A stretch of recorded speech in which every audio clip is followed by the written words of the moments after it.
Does anybody remember video game rental stores? It is a place where you can go and rent DVDs to watch. Most of them have now disappeared to make way for online subscriptions like Netflix and Disney+.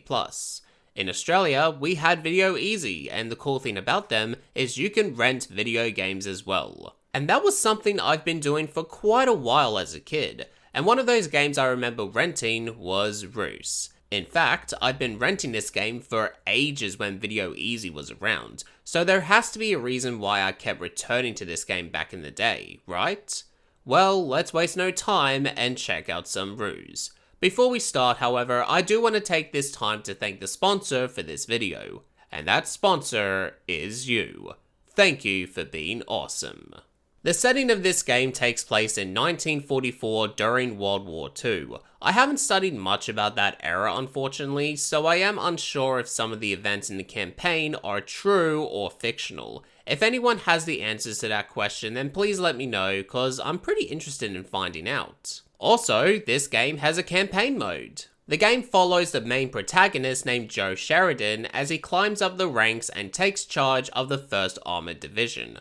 Along with help from Colonel Andrew Campbell, a British intelligence officer, you two work together as a team to find the best strategic way to get the advantage and win the battle. However, you hear reports about a spy interfering with major plans, and it's up to you to find out who the spy is and to win the war. The story may not seem interesting at first glance because it's just a typical average war story, but I really enjoyed it overall. To me, I felt engaged with the plot. What kind of events could transpire next, and where could the story go from there? It was pretty cool to me, and I never got bored with the story. Although, I can't really say the same for the cutscenes, as they have not aged well. When they move their body and head around, it looks like a bunch of bobbleheads are bopping around, and the characters' face models look pretty outdated as time has passed. And to me, while the graphics aren't exactly the best graphics I've seen, but as I've stated time and time again, the graphics do not bother me much. As long as I enjoy the gameplay side, it'll be just fine. I do like the different objectives in each mission during the campaign, from defending your base, keeping your team alive during the battle, and attacking the enemy's base. Even though some missions do take longer than others, I don't mind it here. At the end of the day, it is all based on strategy, and if you make a mistake and fail the mission, you'll have to find a different route to complete the objective. Trial and error, that's what the game is built on. I appreciate that the game has autosaves when completing a task because I could not imagine how many times I would rage if I had to start the mission all over again. So gameplay wise, you can play up to 4 players against each other or in 2 teams. Each player will have their own headquarters, you can build bases for tanks, aircraft, and infantry, and the main objective is to capture the enemy's headquarters or get the most points when the timer runs out. To purchase bases first, you have to buy some supply drops, which will increase the amount of money you'll earn. And each time a truck enters your base, you'll obtain $3. Sure, you'll get $1 automatically, but saving up to get the team you want without supply drops will take a while. So it is best to grab those supply drops early to obtain money quickly. You can select the amount of troops to press on into battle and attack the enemy, but there is something to note. When going for the enemy, some of them might be labeled as easy, or others might have a high danger highlighted. And when that happens, it's best to retreat back and find a better ally to attack that enemy. When your allies have an exclamation icon above them, that indicates your allies will ignore your orders and will try to back out of the fight to heal themselves. Otherwise, if they don't, they'll get destroyed if they receive too much damage. You can upgrade your allies to be more powerful and take a beating against the tougher enemies, but really, one of the main focuses you have to keep an eye on is the R.U.S.E. Roll credits. R.U.S.E can be used to alter a section in a map to give your team a fighting chance. It may also help turn the tide on who will win the war. From decryption, reveals all enemy orders, spies revealing all identified units, and blitz speeds up all ally units by 50% just to name a few. Overall, while I enjoyed the gameplay side of directing orders to get the advantage and possibly get that W, I will admit, sometimes the game can feel repetitive, and that might be due to building your army with the same method as before.